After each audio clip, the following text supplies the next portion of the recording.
All right, season 6, episode 18, Milagro. This is another like Scully is horny episode.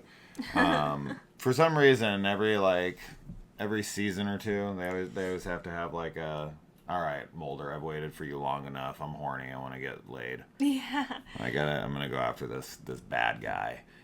Scully has terrible taste. Every time Scully has like an interest in a guy, he's a bad guy somehow. He's part of the X-File. He is the X-File. Yeah. Right? So we have this character, the writer, we have the tattoo guy. Yeah. We have now this one's not technically her fault, but we have Gender Bender. Yeah. These are all the and then oh shit. And then Luke Wilson's character is the main vampire. Yes, and then also isn't the guy that she's like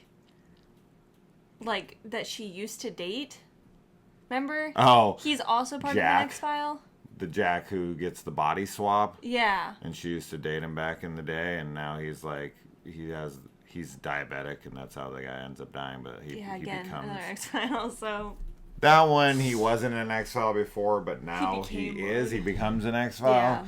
But yeah, Luke Wilson is definitely like a head vampire. Yeah. It's because Mulder's so weird, and like that's what she's attracted to, so she ends up being attracted to like the dark stuff. Not the dark stuff, but the X-File stuff, the weird stuff.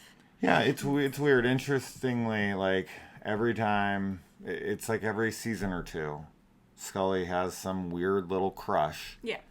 That just comes out of nowhere. Yeah.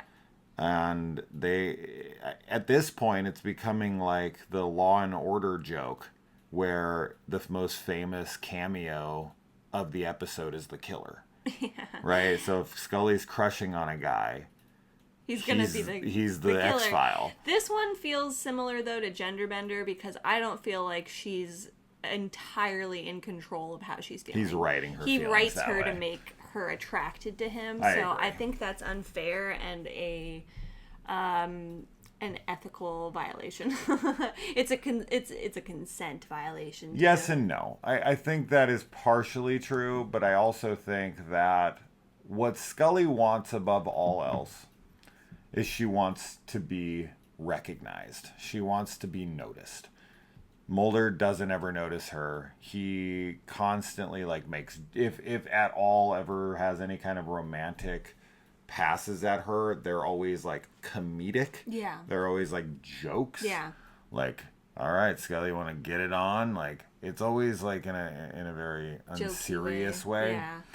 And she also has the thing with her father, right? Her father died, and when she goes home to her mom, it's was he proud of me? She wants the recognition. She wants the accolades for what she's doing. She wants to be noticed for the woman she's become. She wants someone to be proud of her in that male role. And I think she's always looking for that in Mulder. She's there to try to, be the voice of reason, but she also doesn't want to disappoint him. So with this character, I think that she, even though she's put off by him and is I'm going to have to ask you to leave or whatever, him noticing every little intricate part of her and the way that she exists. Yeah, it makes her feel noticed. Yeah. Yeah. Yeah, I mean, there's definitely a few moments in this where, she gets freaked out as well because, when they're at the church, when she goes to that, flaming heart painting or whatever, and he, just is, into such detail about, why she would come there, because she has a spin class or something, and, the parking situation, and just, all these details that, honestly, that's the kind of thing, right, where it's, if she wasn't attracted to him, and even being attracted to him, she's that's too much. Why do you know all that, in a way, right? Sure. After the fact, when she's thinking about it, then she's kind of oh, I'm flattered by it. But in the moment, it's this is stalker shit. What the fuck? And it is. And it's creepy. It is creepy. It is. Yeah, I also in this does happen too, because Mulder, we always talk about how jealous Scully gets, but Mulder 1,000% also gets jealous about Scully. In this, yeah. Definitely in this one, I feel, and he's worried about her, and but he also kind of not belittles, but he sort of like doesn't take her seriously at times. I mean, that's happens throughout the X-Files, but in this episode, like, I feel like because he like reads the manuscript and he's like talks about how there's stuff in there for her, and he's like, this isn't like, are you telling me that like what he wrote about you is right? And she's like, no, it's not, but it is. Yeah. But he kind of, I don't know what word I'm thinking of, but it's not belittle, but he's kind of like, I don't know, just trying to like upset her or something by being like, you couldn't possibly be into him, like, right, like you're smarter than that, like you're better than that, kind of a thing, which I think like guilt trip her maybe. Yeah.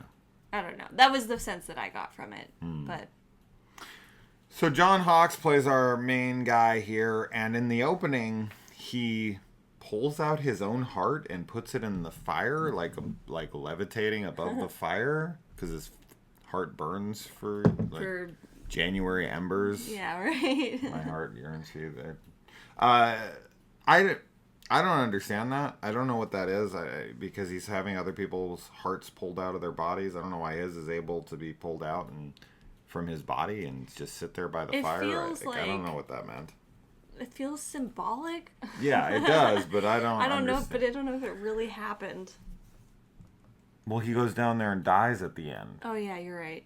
So I don't know. He kills himself by putting the manuscript into the fire, which once that's burned, it's like he was putting his whole heart into the script. I guess that is supposed to be, yeah, like he... But I don't know why he puts it in a fire as opposed to like taking his heart out of his chest and like dripping the blood onto the paper. And it's like, I'm putting my whole heart and soul into this, and if this doesn't work out, then I'm finished, then I'm dead. And then he burns it to save Scully and dies. I don't know. I don't know what the symbolism. As I said, that my heart burns for you. I honestly I don't get that. They talked about the painting and like the Mary. It's not Mary Magdalene. I don't know what. I don't remember who they're talking about actually. I thought it was a Mary, one of the Marys from the Bible or something, because there's so many. With the flaming heart and like some kind of like her love for Jesus or whatever, but I don't know. I mean, it does feel like the whole thing is supposed to be like if you took like symbolism in a book and made it literal. Yeah. So, but I like that we get this, you know, the writer making things real. This has been done a ton of times, obviously. You know, Alan Wake being maybe one that we're familiar with. Most recently. This feels very Alan Wake while he's narrating. Yeah. I like that. So here's one of the issues with casting such old people to play teenagers. Yeah. There was like this couple up at Makeout Point, and he's like trying to kiss on her, and she's like, I know what you want, and like, you're pushing too much. And I was like, this is weird for a girl to go up to like Makeout Point with a guy and she doesn't think like he's gonna want to do stuff. And I was like looking at them, like I was really trying to understand the moment. Yeah. Like I don't why would a full-grown woman go up to like you know, Lover's Lane in their like late 20s, early 30s and not understand like he's gonna try this. And then it's revealed that they're 16 and I was like, oh. The guy is like the same age as Mulder. it was so fucking weird to me because like I don't know why you can't cast someone that's somewhat believable. They've cast young people in episodes before. They've cast either like, you know, late teens, like 18, 19 or whatever, or like early 20s to play them, and that works. But I looked up this actor and he's 29 years old. We see this all the time. And I'm like, 16? That's not even close. Yeah, no. You just don't look 16 or even anywhere near 16 when you're 29. You just don't. I mean, there are people that are like in like the one girl from Pretty Little Liars that is like my age, that's like 31, and she plays a 16-year-old. Farron? Yeah. She looks like younger, I would believe that. I mean, she doesn't look like maybe a high not school 16. student. She could pass as like 17 or something though, I think she looks extremely young. I think some people do have like very youthful features that Sure. You know. I mean, I just watched the Kissing Booth trilogy with my kids. Yeah. And the girl who plays Rachel in the first movie of the three, and they made them like back to back over a couple of years. She's supposed to be 16 and she's 30. It's crazy. Now, she looked younger. I will agree. She definitely looked younger. She didn't look fucking 16. But they I think that nowadays they do try at least like to be like, even if you're in your 30s, like you have to look like you're younger, whereas back in like the 90s they're like, let's just put the guy with the full like facial beard and like crow's feet and he's like, I'm 15. Yeah. And that's Anyway. And I like that Scully calls Mulder out here and is like, you know, you're not allowed to make my schedule. Yeah, she gets mad at him. He's like, oh, I need you to do this autopsy. And she's like, you don't make my schedule. Yeah, she's like back up. Yes. And like walks out of the room. Good. Yeah. We need more of that. Yeah. And this guy is Mulder's neighbor because he moves specifically next to Mulder. Yeah, that's the other thing that's creepy, because he creepy tells her, he's like, there wasn't any apartments available in your apartment building. Yeah. So I moved here because you come here a lot. And it's like, no.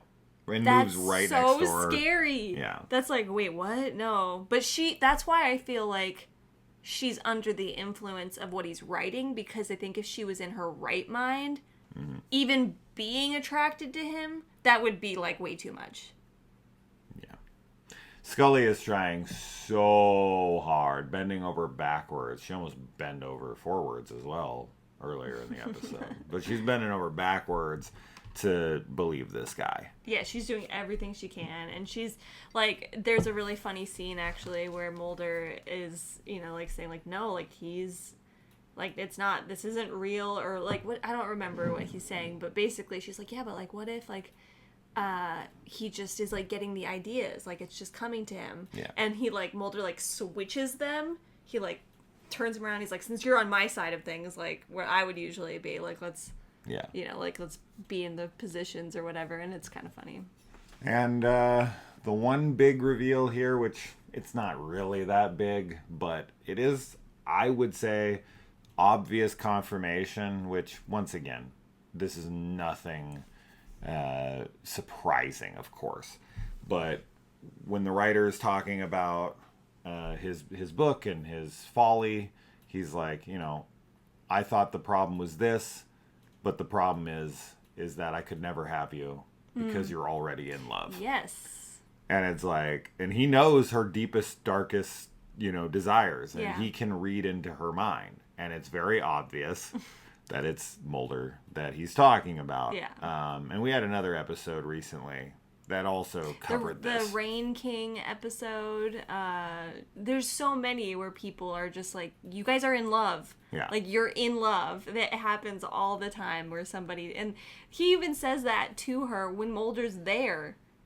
And they're both just kind of like... Well, shit, Mulder even says, I love you. I know. In triangle. Yeah. And she's like, get off the drugs, Mulder. Anyway, that's that. Milagro. Milagro? I don't know. I don't know what that is. Yeah. Anyway, that's that. We'll see you in the next one. Adios. Bye.